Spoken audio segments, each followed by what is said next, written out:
découvrons la vérité sur le sujet du baptême, surtout le baptême par aspersion. Beaucoup de gens croient que c'est un baptême qui est admissible par les Saintes Écritures.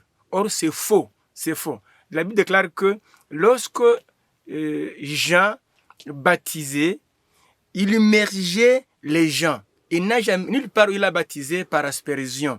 Dans Jean chapitre 3, versets 21 à 22, il est écrit que les gens se rendaient chez lui, auprès de lui pour être baptisés. Et il avait choisi le lieu appelé Aenon. Il y avait une rivière là où il y avait beaucoup d'eau. C'est là où il immergeait les gens.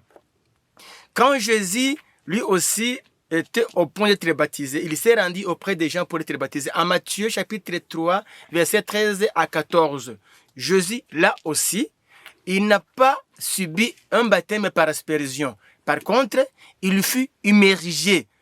Et le baptême est un symbole de la mort, de l'enterrement et de la résurrection du Christ, qui est répété dans l'expérience du croyant. Donc, si tu ne subis pas le baptême par immersion, tu vas à l'encontre de sa volonté.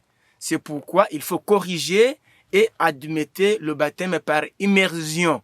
C'est un signe de la foi. Et il est écrit qu'en Matthieu 15, 13, Matthieu, que toute plante qui n'a pas été plantée par mon Père sera déracinée. Cela veut dire quoi? Toute coutume, toute doctrine qui n'a aucun fondement dans la Sainte Écriture doit être délaissée. Que Dieu vous bénisse.